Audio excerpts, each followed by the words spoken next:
between Gallery Walk, we've got people coming in and out, going to company Christmas parties and family Christmas parties. So we appreciate some people who have already stopped by and then had to leave. But it's our pleasure tonight to have Emily White, who's a judge currently in Hot Spring and Grant County, a circuit judge. And she is running for the appeals court, which covers 15 counties here in western and southwestern Arkansas. I've not known that much about the judge elections, judicial elections, but I'm learning a little bit more. And we have, in Arkansas, we've done a phenomenal job of the past 8 years getting conservative elected. You know, taking over the House, taking the Senate, all the constitutional offices, all the congressmen, the senators. It's just been amazing what's happened, considering I grew up and we had John Paul Hammersmith my whole life, and that was it. But where we've really lagged is some judicial elections, and they're nonpartisan. And too often we do not know where people stand. And attorneys can tend to be liberal as a whole, but that's not the case here. I've had a chance to meet Emily and talk with her. Her campaign motto is faith, family, and service, which spells it out completely. I really respect that.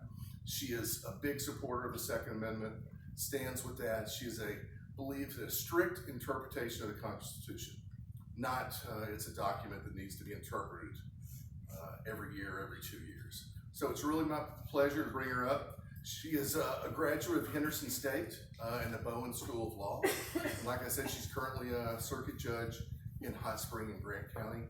Judge Emily White. First, I want to say to Galen, my goodness, thank you for opening up your beautiful home to me and to all of us. And I'm so humbled as I look around the room and I see the turnout. I'm so grateful for every one of you that I know and have gotten to know through this campaign process. But I'm also very grateful for those of you that I'm just meeting for the first time tonight and getting to visit with. I'm humbled that you would come out and spend your Friday evening here with me for just a few minutes and let me get to tell you just a little bit about me. I'm Galen, and I met probably 3 months ago, and I was humbled that he would offer this just from one time of meeting me, that he would allow me to come into his home, and I'm so grateful for that. I want to thank very briefly the other hosts, Dr. Jack and Janet Porter, Dr. Porter and Miss Janet, yes. Thank you so much. I got to visit with Dr. Porter. He goes to church here at First Baptist with my grandmother, who's right here seated in the middle of the couch. And I got to know Dr. Porter early on in my decision to get in this, immediately almost after I announced. And we announced on April the 9th. And Dr. Porter has been a wealth of wisdom and knowledge for me and direction, particularly here in Garland County. And so I'm grateful to he and Janet. My friend Lindsay Dilks is hiding in the back of the room. Lindsay's a brilliant attorney in Little Rock. She lives here in Hot Springs, and so I'm grateful to Lindsay that she would agree to host and jump in the middle of this. Whereas Dr. Jack Sternberg is here, and I'm grateful for he and Miss Marilyn. I've got to meet them through this process, and he as well was willing to host, and I'm thankful for that. There were a few others. Nikki couldn't be here tonight, but Matt's in her place, so to speak, and so sorry. Yeah. But I'm grateful that you all would agree to do this for me, and I'm humbled by that. Listen, I've said this on the campaign trail. I come to the bench with a bit of a different perspective, ladies and gentlemen. Most lawyers who rise to a position of wearing the robe do not come to the bench with my perspective. And I'm going to talk to you about my experience briefly, if you don't know about it, in reverse chronological order.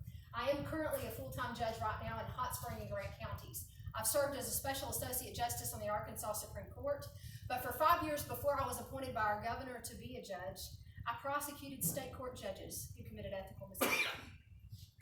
And I'm one of 6 attorneys in this state who can say that. There are only 6 of us that have ever prosecuted judges for doing things that they should not do. And I'm not talking about prosecuting federal judges. I'm talking about prosecuting workers' comp judges. I have investigated 5 of the 7 members of our Supreme Court. Now, thankfully, I didn't have to sanction or propose a sanction for any of them, but that's the hierarchy of our state court system in Arkansas, from the Supreme Court all the way down to local district court judges.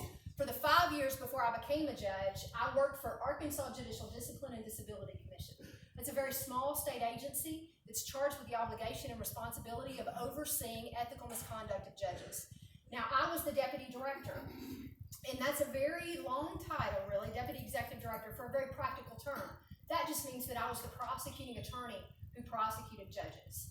And so for 5 years, I investigated judges who did things that they shouldn't do, whether it be screaming and yelling and cursing on the bench at litigants or lawyers. I've seen it to lawyers, not so much to litigants. Or if they got a DWI driving home late one night from the country club and were stopped by an Arkansas state trooper, or if they abused young boys who were coming before their court. And that's happened in this state. And I did that. And when this open spot came open in my home, which is Hot Spring and Grant counties, you see, I grew up in a very small community that sits right on the county line between Hot Spring and Grant County. It's called Poland. And when this spot came open, I threw my name in the hat for that gubernatorial appointment. And I had about 15 minutes, John, in a 4-person race to win the confidence of the governor. And thankfully, I did that, because now I'm serving a 33-month judicial appointment at home, but I'm seeking this spot on Arkansas's Intermediate Appellate Court, which is our Court of Appeals. And the Court of Appeals is the appellate court right under the Arkansas Supreme Court. I really like to say that they're the workhorse of the appellate court system, because they do the vast amount of the appellate work in this state. The Supreme Court can really pick what they want to hear, unless the appellate issue is one of first impression or a constitutional interpretation. Of course, they get it automatically. But everything else that's appealed from our circuit courts across Arkansas goes to the Arkansas Court of Appeals generally first. And that's the court that I am seeking to be on.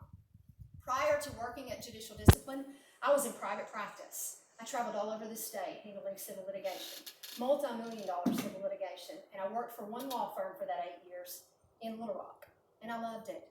I loved traveling.